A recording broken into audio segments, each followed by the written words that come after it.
Once upon a time, in the University of California, Los Angeles, a student played a prank on one of his classmates. Mike Morheim saw Alan Adham leave his computer for a minute. Morheim took his opportunity to change Adham's password to Joe. Unsuspecting of his treachery, Adham successfully logs back onto his computer. Baffled at how Adham defeated him, Morheim confessed his prank. To their surprise, Adham's password had been Joe all along. From then on, the two became good friends, and soon went on to found one of the greatest game-producing firms of all time, Blizzard Entertainment. I'm Rayhan Memon. And I'm Liam Gritters. We're as different as night and day, but we have one similarity. Both of us have a passion for gaming, specifically Blizzard games. StarCraft, Warcraft, Diablo, you name it, we've played it. Blizzard is responsible for the most legendary titles ever created, and they've had a giant influence on our lives. The next 15 minutes of your life is about to fly by as we take you through the workings of the beautiful machine called Blizzard Entertainment. Blizzard's target market is incredible in the sense that it's so broad. There's a game for everyone. They even chose to name themselves Blizzard Entertainment and not Blizzard Games so they wouldn't restrict themselves from aggressive expansion into other markets. That being said, there are, as with all products, certain demographics that are more present than others in this industry. According to credible Blizzard forums, 60% of their games are purchased by males aged 14 to 28. Some ask the question, are their products a need or a want? Well, while we'd like to think that we need these games, and it goes without saying that Liam and I rely on StarCraft 2 for survival, the goods Blizzard provides are a want. We can go without it, and demand is incredibly elastic. Any price increase would decrease the demand in a significant way. These products are unquestionably wants and not needs. The games produced by Blizzard are readily available due to the fact that these are not physical products, but simply software that can be duplicated and sold at extreme ease. The price of the games are not affected by the cost of physical CDs, but the making and creation of the story, gameplay, and online factors, such as maintaining servers, that go into the overall production of the game.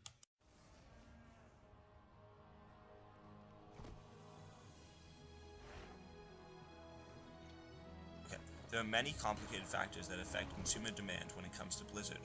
Let's take their biggest title for example, World of Warcraft. Unlike most games, this one requires a monthly subscription fee. This can be linked to a credit card or paid monthly. Instantly, this cuts off an entire market, those who don't own credit cards or don't have a source of income for themselves. There are some sympathetic parents that are willing to help you through your Warcraft addiction, but for the most part, those who are under 18 are going to have to play the waiting game.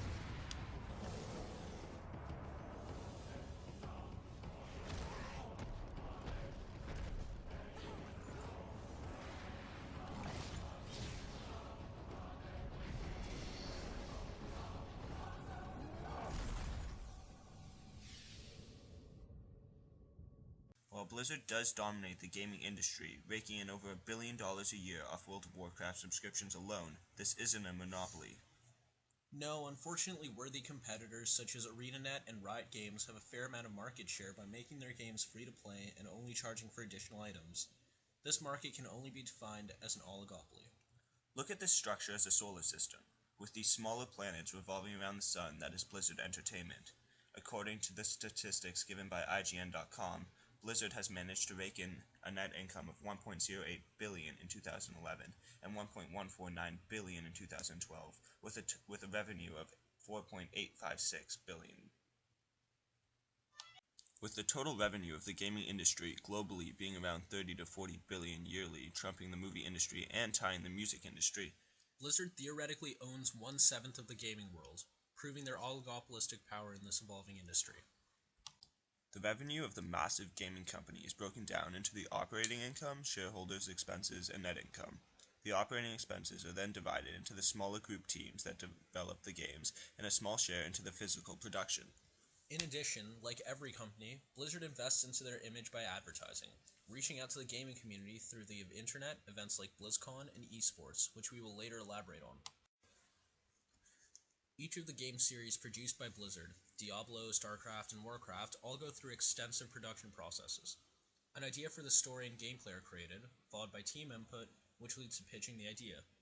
That then gets picked up to go through a crazy amount of graphic and software development. Now, Blizzard is a small and intimate team. Each product has a specific task force and close communication. Employees working nights and weekends are not uncommon, and unfortunately sometimes their work ends up being for nothing. Blizzard constantly strives for excellence and perfection, which will sometimes result in the scrapping of various projects such as Diablo 3, Warcraft Heroes, and StarCraft Ghosts. Alright, here we are now in the programming area. We actually break up the programming department into two different disciplines. We call it engine and game.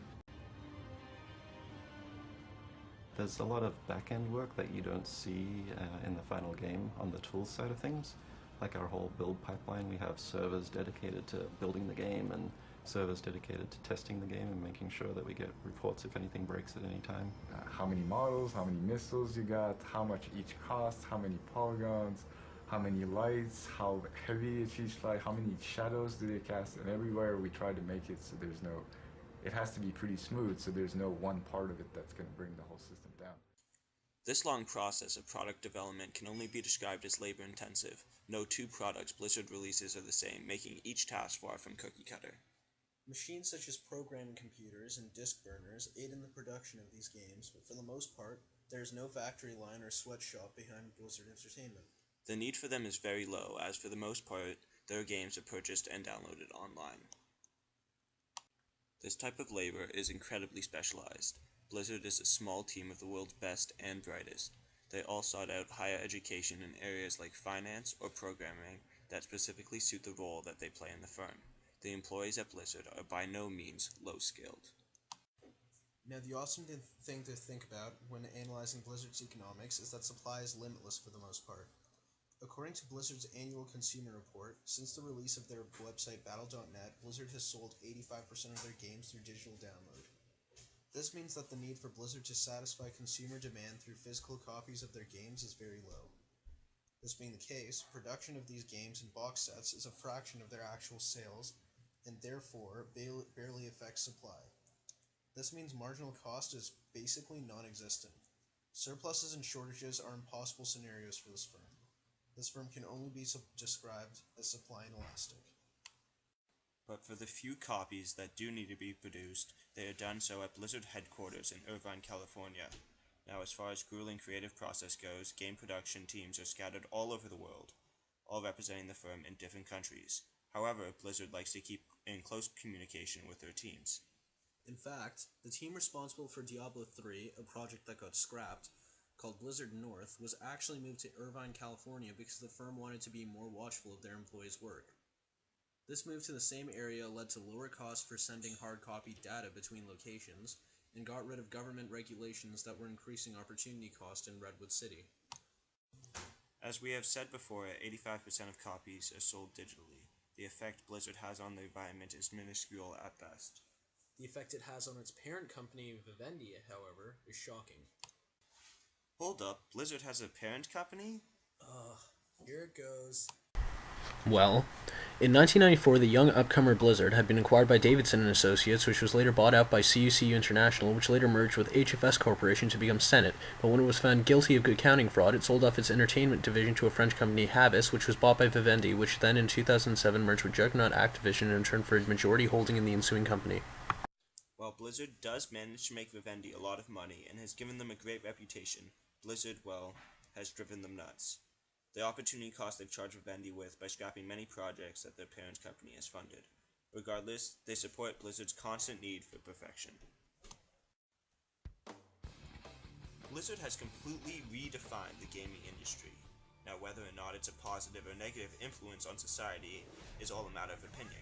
To the gamers, of course, Blizzard is the savior of the universe. They single-handedly created the real-time strategy genre and have been the pinnacle of video game cinematic. They have somehow managed to be the king of the hill in every genre they branch out into, be it RTS, MMO, or RPG. While they themselves aren't a large company, through a wide assortment of externalities, they've created jobs through esports. One of the largest games, StarCraft, is considered a sport, and many people have made wealthy lives for themselves through it. Now, obviously, the addictive nature of these games can be considered a negative influence. The product is known to the public as a nerdy game and it is very addictive. There have been multiple accounts of parents being frustrated with their kids because they have played too much. In addition, the games have been known to consume a person's social life. Some find themselves more involved in the digital world than in the real world. Thankfully, the positive outweighs the negative. One positive is that Blizzard remains one of the most environmentally friendly game-producing firms out there.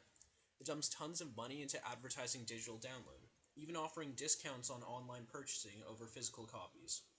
Blizzard is in no way influenced by scarcity of resources, as it doesn't really use any.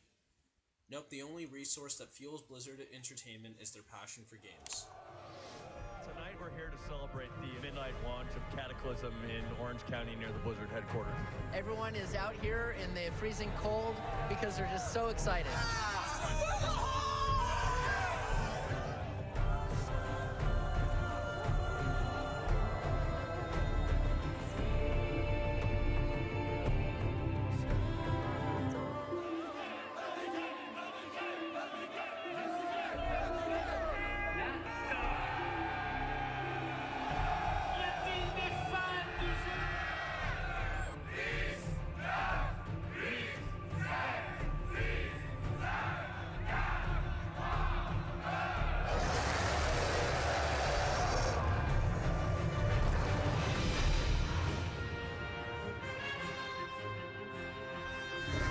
Blizzard has had a relationship with Make-A-Wish for many years now, and we sold a Moonkin hatchling pet. Today we're able to announce that $800,000 will be donated to Make-A-Wish. We've had thousands of games all weekend long. And here we go. Guys are running up. Up and running right now, so even though he has less harvesters, actually Holdout thought he might not have them for his base. Dogs are on the edge of his unit. His breeds and tanks going in, there's not enough breeds to be seized. He's gonna go in and wipe out. So many Banelings. I have to throw this guy. John, come here. JJ! Another champion. Wow, I got chills all over my In body. an epic final great ninth move. game. BlizzCon is a celebration of Blizzard games, and it's a way for the communities to come together. And this is an opportunity for us to interact with our fans and participate in an event that everyone's sharing a passion about.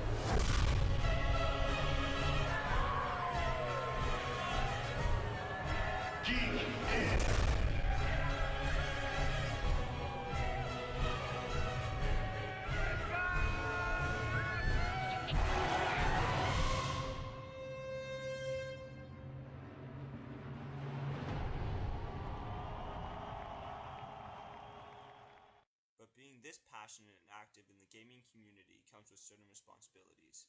Activision Blizzard and Universal Music Group are continuing responsible packaging efforts with their principal distributors, Walmart and Best Buy, and have implemented new certifications and programs with the suppliers in order to ensure that their products contain no substances that they are hazardous to consumers' health. In addition, the company gets 15% of its energy from renewable energy sources, and it continues to rise each year.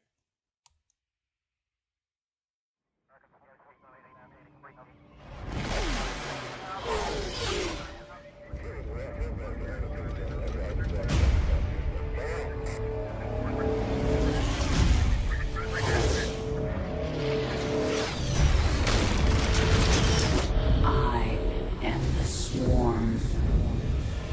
Armies will be shattered. Worlds will burn.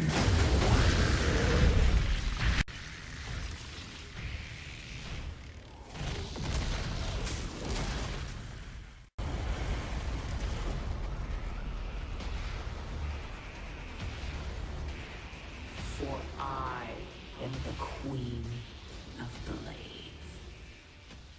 Since its humble beginnings under the name of Silicon and Synapse, Blizzard Entertainment has always achieved excellence, constantly pushing past the limitations of our own imagination. They dared to dream, and it has paid off in most all of their endeavors. While they've faced economic troubles in the past, forcing them to merge with larger firms, they eventually climbed the ladder once more, even putting their name in the title of their parent company, Activision Blizzard.